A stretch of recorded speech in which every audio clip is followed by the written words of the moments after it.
दर्शकांनो, जय भीम, नमो बुद्धाय. आपण पाहताय Lord Buddha television. मी प्राध्यापक गजेंद्र गवई. आज 1 जानेवारी. अर्थातच आपण 1 जानेवारी हा कार्यक्रम किंवा हा दिवस एका वेगळ्या आशयानं गेल्या अनेक वर्षापासून या ठिकाणी साजरा करत आहोत. कारण आज 1 जानेवारी शौर्य दिन. तो शौर्य दिन भीमा कोरेगावचा.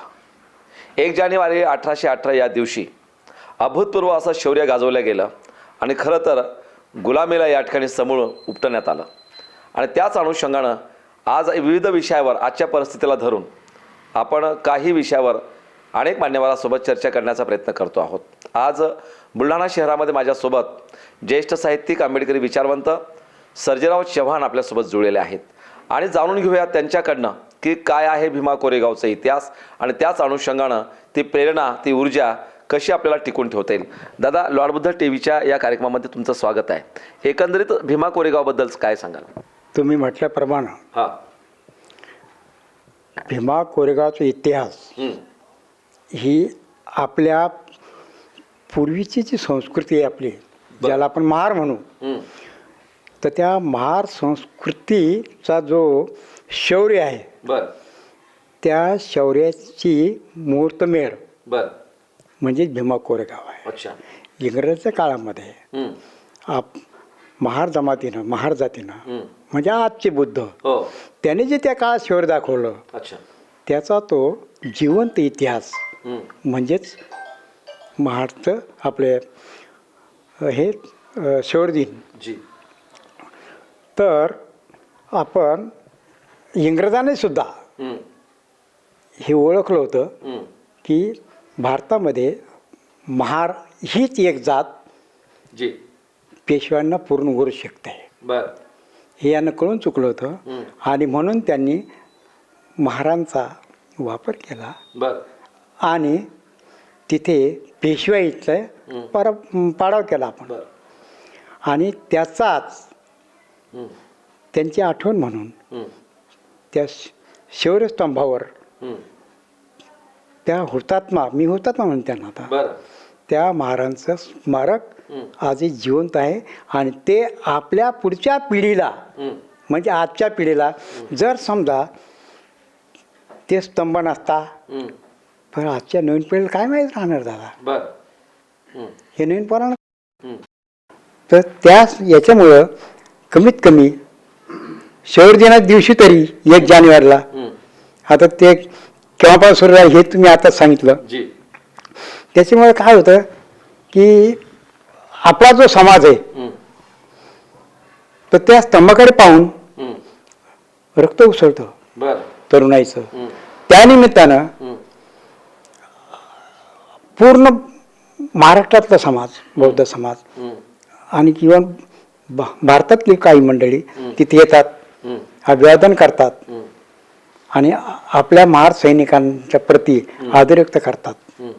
नाही, हा जो महारांचा इतिहास तुम्ही सांगून राहिला, एक्झॅक्ट काय झालंय तिथे, काय झालं तिथे आणि कशामुळे हा इतिहास आपण पाहतो आहोत. तर दर्शकांना, आपल्यासोबत या ठिकाणी ज्येष्ठ साहित्यिक, आंबेडकरी विचारवंत आहे सर्जेराव चव्हाण. खरं तर 1 जानेवारी 1818चा हा जो भीमा कोरेगावचा इतिहास आहे, ही स्वाभिमानाची लढाई. खरं तर तत्कालीन परिस्थितीमध्ये या देशामध्ये वर्णव्यवस्थेमध्ये असणारा जो महार समाज होता, हा महार समाज खरं तर या वर्णव्यवस्थेमध्ये खऱ्या अर्थानं खूप मोठा छळला गेलेला होता.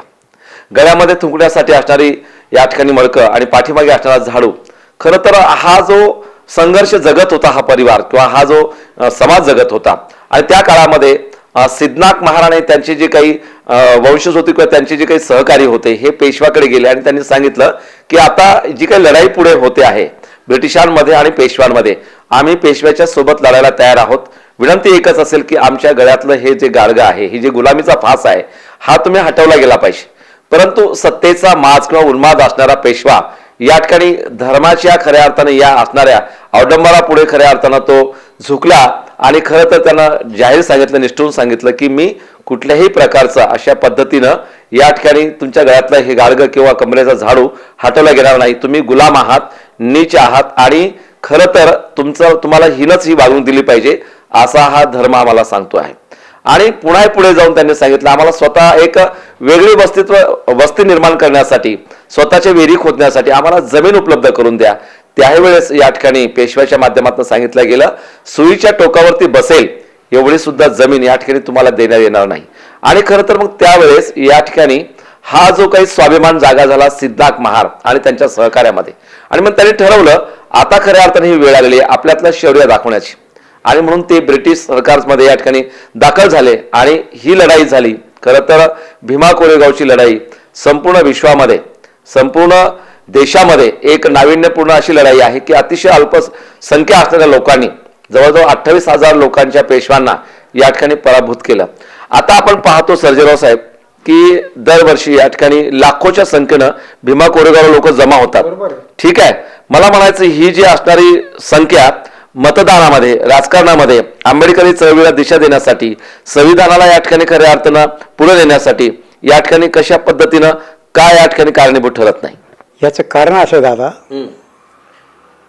वास्तविक पाहता शिवरी दिनाला जे लाखोनं मंडळी जमा होते आपली, तर ती मंडळी मतदानाच्या वेळी विखुरलेली असते. कारण हा जो समाज आहे आपला, हा समाज आता वळचणीच्या शोधात आहे. बाबासाहेबांनी RPI उभा केला, एक जबरदस्त राजकीय चळवळ म्हणून. आणि त्या काळामध्ये, बाबासाहेबांच्या काळामध्ये RPI हाच एक पक्ष असा होता की जो काँग्रेसला टक्कर देऊ शकता. बाबासाहेबांनी एक शब्द वापरलेला होता, काँग्रेस जळतं घर आहे. म्हणजे काँग्रेसला सुद्धा माहीत होतं की आपल्याला टक्कर देणारे फक्त बाबासाहेबच, त्यांचीच चळवळ आहे, म्हणून बाबासाहेब त्याचं म्हटलं होतं. परंतु आज केवळ आणि केवळ सत्तेसाठी आपला समाज व्यक्ती स्वतः स्वार्थासाठी आपलं कठोर राजकीय कठोर घेऊन यांच्या दारात उभा आहे. एक काळ असा होता की जसं कावडे सर डाणावाग होता आपल्यातला, की ज्या माणसाच्या व्याख्यानासाठी पोलीस तगडा बंदोबस्त होता, जो मंत्र्यांना नसतो, तर त्या कवड सरांना अंगावर घोंगडी घेऊन ते स्टेजवर यायचे आणि तेच कवडे सर आज कुठे उभे आहेत. आज तुम्ही सांगा, एकनाथ शिंदे आणि कवडे सर यांची तुलना जर केली तर आंबेडकर चळवळीतले कवडे सर आहेत, तर एकनाथ शिंदेच्या पासांगाला पुरत नाही. मग कवडे सरांनी केवळ स्वतःच्या स्वार्थासाठी इकडे जावं. कुठे? हीच परिस्थिती गायकवाड गटाची आहे. गायकवाड गट आज अस्तित्वात दिसतो कुठं? खोबराकडे कुठं? आणि आज बोटाच्या हे कमी पडतात एवढ्या आंबेडकर चळवळी आहेत. तर हा जो एकखट्टी समाज तिथं शौर्यस्थळी येतो, त्या समाज जर असा एकखट्टी जर राजकीय क्षेत्रात मतदानाच्या पेटीत जरी पडला तर तुम्ही सत्तेची वाटेकरी येऊ शकत नाही का? तीच परिस्थिती सत्ताधारी सोबत असलेल्या आठवले साहेब आहेत. आज ते सुद्धा नगरपालिका हे कोणते असं तर हेच आम्हाला इतक्या जागा अपेक्षित आहेत. आणि तुम्ही फक्त स्वतःचं अस्तित्व टिकवण्याकरता, खुर्च्या फक्त स्वतः टिकवण्याकरता तुम्ही जे बाबासाहेब आंबेडकरांनी ज्या RSSला BJPला विरोध केला, त्यांच्यासोबत तुम्ही आज मांडील मान लावून बसतायत, हे कितपत योग्य आहे? पण बाबासाहेबांनी हे म्हटलं होतं की जोपर्यंत तुम्ही राजकीय जमात बनणार नाहीये, बरोबर आहे, तोपर्यंत तुमचा विकास होणार नाही. कारण राजकीय चाब्या हातामध्ये असल्याशिवाय, सत्तेच्या चाब्या हातात असल्याशिवाय तुम्हाला विकास नाही करता येणार. तुमच्या हातात चाबी कुठे आहे? चाबी कुठे तुमच्या हातात? आता तुम्ही कटर घेऊन बसताय, तुमची फक्त स्वतःच एकच खुर्ची तुम्हाला मिळते, बाकीचं काय? सत्य बाबासाहेब बरोबर म्हटले होते, पण बाबासाहेब दृष्टिकोन काय होता की तुम्ही सर्व एक जर असले तर तुम्ही सत्तेच्या चाब्या हातात घेऊ शकता. जसं मागे मायावतीने प्रयोग केला होता, त्या मला त्या BJP हात धरला, पण तो सत्तेचे चाबे त्यांच्या हातात आले होते ना. मग आता काय आपल्याकडे? आता पुन्हा भारतात जर परिस्थिती पाहिली आज, तर आपण संविधान म्हणतो. हो. माझं तर असं मत आहे, यांच्या पोटात वेगळंच आहे बरं. आणि होटात वेगळं आहे. अच्छा. हे जे संविधानाचे गाजावाजा करतात, एकीकडे आतून संविधान बदलण्याचे मार्ग शोधत आहेत जी. आणि तयारच आहे त्यांना संविधान. बर. आणि इकडे संविधानात पूजन होतंय, संविधानाचं गाजावाजा सर्व होतंय. इव्हन संविधानाची उद्देशिका हो. ऑफिसमध्ये ITIच्या ऑफिसमध्ये लागून राहिली आणि त्याचं नाव काय आहे? संविधान मंदिर. बरोबर. अरे मंदिरचा आमचा संबंध काय आहे? हा, इकडे तुम्ही उद्देशिका साधता आणि इकडे तुम्ही छुप्या मार्गानं. म्हणजे संविधान संसदेमध्ये पाहिजे किंवा अंमलबजावणीमध्ये पाहिजे, पण ते संविधान मंदिरामध्ये बंदिस्त करण्याचा प्रयत्न होतोय. नक्कीच होतोय. हा, त्याला मंदिर तुमचं साधं बाबासाहेब आंबेडकरांचे जे हे आहेत, जे आपल्या आंबेडकरचे होते, तुमचं बाबासाहेब आंबेडकरांचं चैत्यभूमी असेल, दीक्षाभूमी असेल, लंडनचं असेल, त्यांना यांनी नाव काय दिलं? पंचतीर्थ. जी. तीर्थ हा शब्द आंबेडकरी चळवळीत नाही. बर. म्हणजे याचा अर्थ तुम्ही कुठेतरी आमच्या चळवळीवर, आमच्या विचारप्रवाहावर हिंदुत्वाचं कवच बर. अप्रत्यक्षरित्या टाकतात. याला कोणीच विरोध नाही केला. सर्जेराव साहेब, मला एक सांगा, तुम्ही तुमच्या काळातली आंबेडकरी चळवळ आणि आत्ताची आंबेडकरी चळवळ काय फरक जाणवतो? फरक आहे, खूप फरक आहे. त्या काळामध्ये कमीत कमी दोन किंवा 3 शकलं होते. खोबऱ्याकडे गवई. आणि आता किती आहेत? आता आम्हालाच माहित नाही किंवा किती, काय बोटच कमी बोट राहतात. आंबेडकरचे जे शकल झालेत तर त्याला बोट कमी पडलं. याला जबाबदार कोण आहे? जबाबदार आपलीच मंडळी आहे. आणि तुमचे जेवढे शिकलं पडतील तेवढे तुमचे कटोरे घेऊन तुम्ही त्या दारावर उभे राहणार. आणि तेवढं ज्यांना ही जी विरोध मंडळी त्यांना तेवढंच पाहिजे असतं. दर्शकांनो, आपण या ठिकाणी खरं तर पाहतोय आज भीमा कोरेगाव शौर्य दिन 1 जानेवारी आणि या अनुषंगानं बुलढाणा शहरातील ज्येष्ठ आंबेडकरी विचारवंत साहित्यिक सर्जेराव चव्हाण आपल्यासोबत, यांची अनेक वर्षापासून आयुष्यभराची नाळ या चळवळीसोबत आहे. ती वैचारिक चळवळ असेल, पॅंथरची चळवळ असेल, आंदोलनाची चळवळ असेल किंवा नामांतराच्या लढ्याची चळवळ असेल. खरं तर बाबासाहेब आंबेडकर म्हणतात, जो समाज आपला इतिहास विसरतो तो समाज इतिहास घडवू शकत नाही. तो कुठलाही समाज असो. आणि म्हणून आमचा इतिहास जर भीमा कोरेगाव असेल तर तो शौर्याचा इतिहास आहे, तो स्वाभिमानाचा इतिहास आहे आणि खरं तर तो मान सन्मान आत्मसन्मानाचा इतिहास आहे. आज हा आमचा मान सन्मान कुठे गेलेला आहे? आजची युवा पिढी खरं तर आता हा सोशल मीडियाचा जमाना आहे, डिजिटलचं युग आता सध्या या ठिकाणी आहे.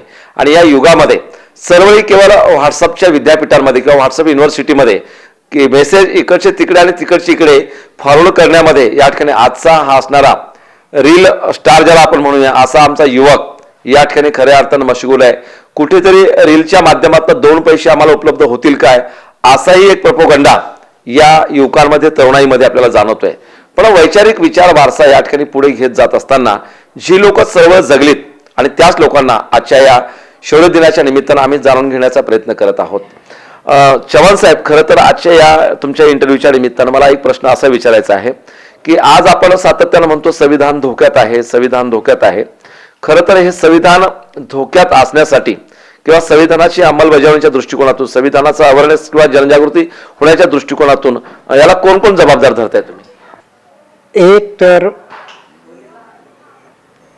आपली मंडळी सर्वच. जी. नाही, तुम्ही आपला आपला विषय जेव्हा संविधानाचा विषय येतो सर्जेराव चव्हाण साहेब, तो तुम्ही लक्षामध्ये घ्या. संविधान या देशातल्या प्रत्येक भारतीयांसाठी आहे. या देशातल्या प्रत्येक भारतीयाला या ठिकाणी न्यायिक अधिकार या ठिकाणी प्रदान करणारं संविधान आहे, मूलभूत अधिकार देणारं संविधान आहे. त्यामुळे देशातल्या प्रत्येक नागरिकाचं काम आहे, जेव्हा हे संविधानावर आच येते, संविधानाबद्दल उलट पक्षी कुठे भाष्य केले जाते, तेव्हा हा आंबेडकरी समाज या ठिकाणी खऱ्या अर्थानं अग्रेसिव्ह होतो किंवा तो रस्त्यावरती उतरतो. मला म्हणायचं की बाकी इतर कास्ट कम्युनिटीच्या संदर्भात या लोकांना काही हे संविधान लागू नाहीये. लोकांचा समज असा आहे की संविधान बाबासाहेब आंबेडकरांनी लिहिलं, बाबासाहेब आंबेडकर महार होते, तर त्या दृष्टीने हा समाज ज्या वेळेस संविधानावर हल्ला होतो त्यावेळेस आंबेडकर समाजच पेटून उठतो. आणि बाकीचा जो समाज आहे जो या चळवळीशी शाहू फुले आंबेडकर विचार प्रवाहाचा, मग तो तिथे जात नाही आले, तर ती लोक, ती मंडळी नगण्य, आंबेडकर समाजाला सपोर्ट म्हणून नगण्य मंडळी त्या विचाराशी सामील होतात. परंतु जी मंडळी पोटावर फक्त संविधान आहे, पोटात वेगळंच आहे, ती मंडळी नाही सोबत येत तुमच्या. आंबेडकर समाज पेटून उठतो संविधान वाचवायला, संविधानाकरता, पण बाकीची मंडळी अशी पेटून नाही उठत. एक साहित्यिक म्हणून तुम्हाला हे संविधान प्रत्येक भारतीयापर्यंत पोहोचलं पाहिजे, या अनुषंगानं काय केलं पाहिजे? हे संविधान प्रत्येक भारतीयापर्यंत पोहोचण्यासाठी संविधान साक्षर होणं प्रत्येकाला आवश्यक आहे. अच्छा. आजही संविधान साक्षर पूर्ण समाज नाही. लोक फक्त उद्देशिका पाहतात. आजही भले प्रत्येकाच्या, काही लोकांच्या घरात संविधान आहे, परंतु ते संविधान फक्त शोकेसमध्ये ठेवलं आहे. त्याचा वाचक वर्ग कमी आहे, वाचन नाही. आणि आता एक मला सांगतो, मला एक 2 वर्षापूर्वी मी रस्त्याने चाललो होतो, संविधानाची उद्देशिका फ्रेम केलेली,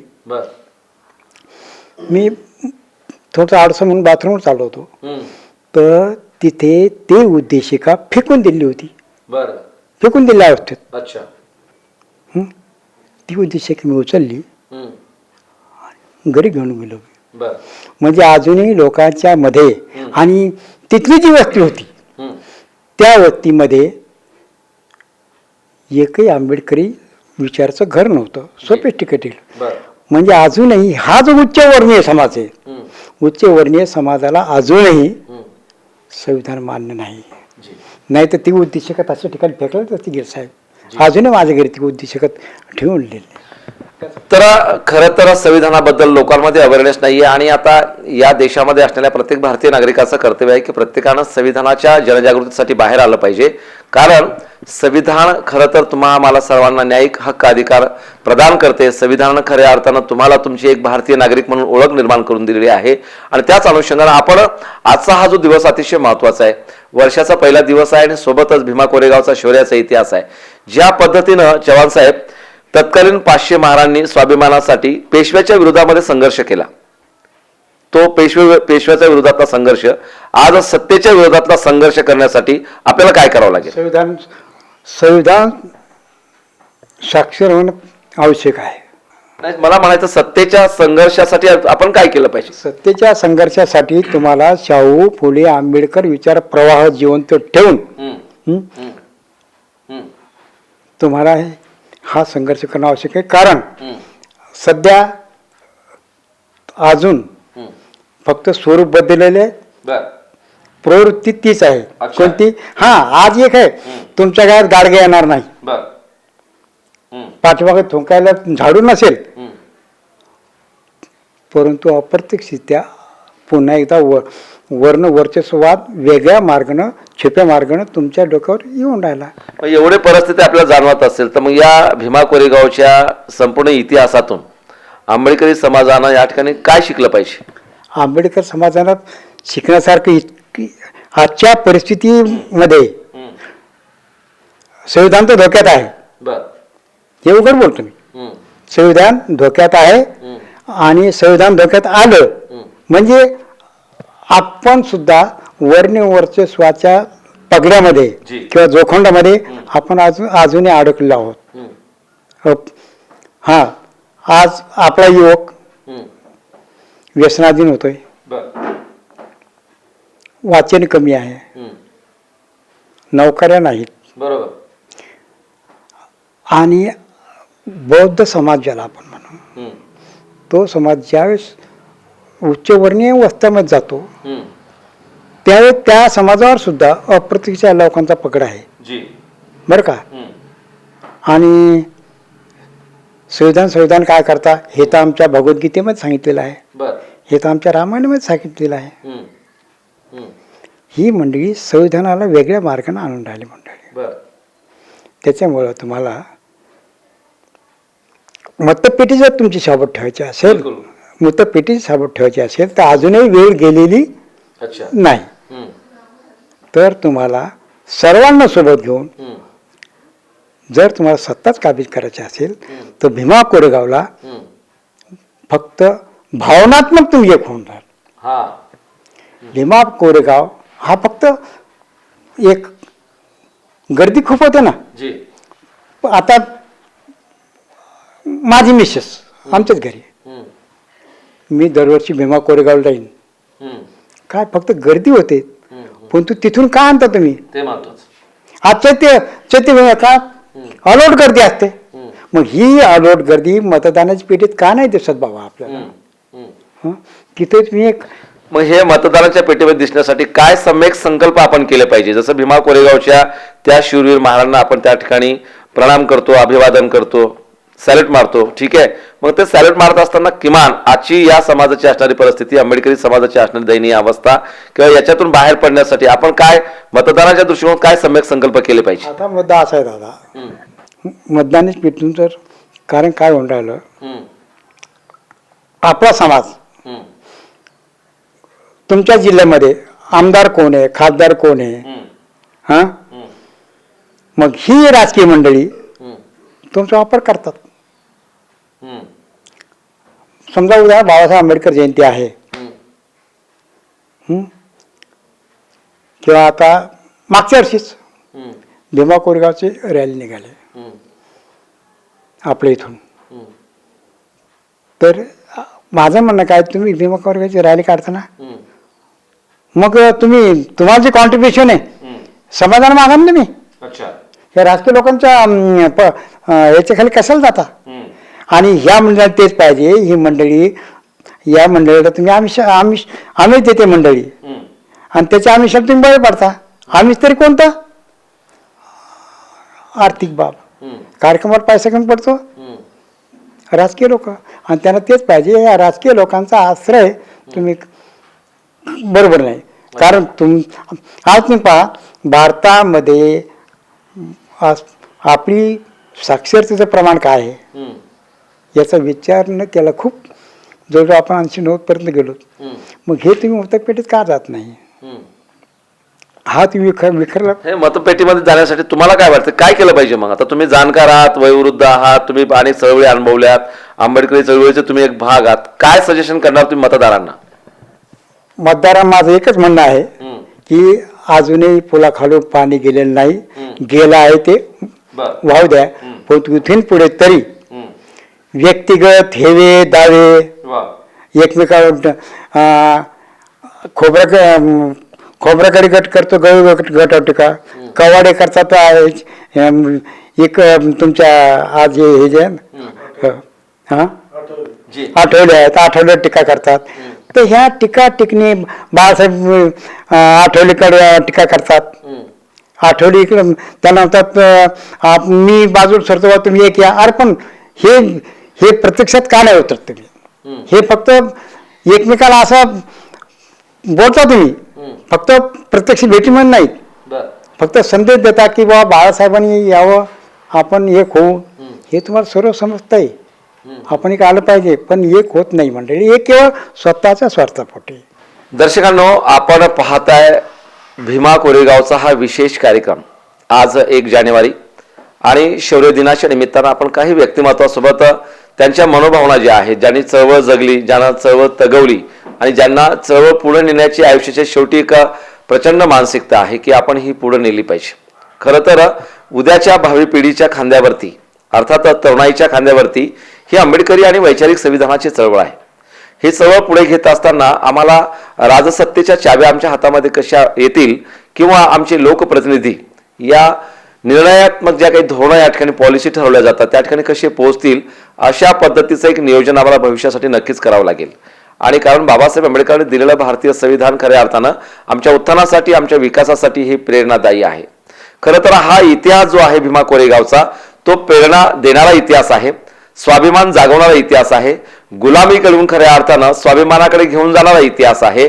आणि म्हणून आजच्या या दिवशी या विजयी स्तंभाला अभिवादन करताना आम्ही प्रत्येकानं सम्यक संकल्प केला पाहिजे की आम्ही कुठल्याही प्रकारचं बाबासाहेबांनी आंबेडकरांनी दिलेला मतदानाचा अधिकार तो पैशामध्ये किंवा कुठल्या आमिषामध्ये न विकता स्वाभिमानानं आम्हाला जो व्यक्ती या ठिकाणी व्यवस्थित वाटत असेल त्या व्यक्तीला आपण ते मतदान किंवा तो मताधिकार त्या ठिकाणी गाजवला गेला पाहिजे, जागवला गेला पाहिजे. कारण त्यामुळे चांगले लोक या राजसत्तेच्या प्रवाहामध्ये येतील, विविध प्रकारच्या या भवनामध्ये पोहोचतील आणि आपल्या सर्वांचा विकास करण्यासाठी कटिबद्ध राहतील.